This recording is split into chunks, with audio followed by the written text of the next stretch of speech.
Et võib-olla siis tutvustad tegevusi, et kuidagi kaugeks oleme jäänud. Meie loome kõik pildid, mis meil merel toimub, meres sees toimub ja isegi natuke kaugemalt, mis meil rannikul toimub, eks ole. Meie oleme esmane kaitse. Aga kas te tegelete peale sõudmisega ka millegagi? Et käite ju koolis ka või mis te õpite veel? Reaalsus on see, et ikkagi me tegeleme merevaatlusega. Üldises pildis siis tegeleme pildiloomega, tegeleme turvalisusega, kõigega, mis meil mere peal toimub, nii-öelda merekeskkonnas, eks ole. Ta on keskkond nagu iga teine. Meil jooksevad seal gaasitorud, elektritorud, juhtmed, kõik.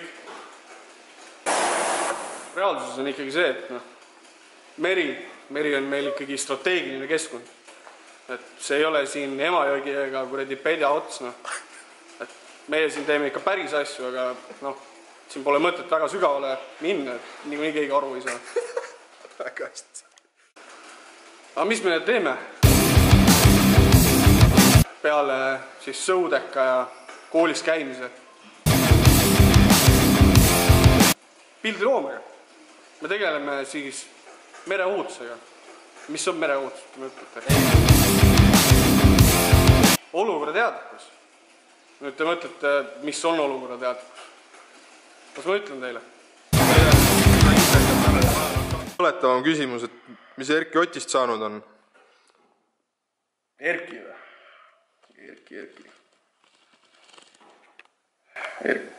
Reili küsis või?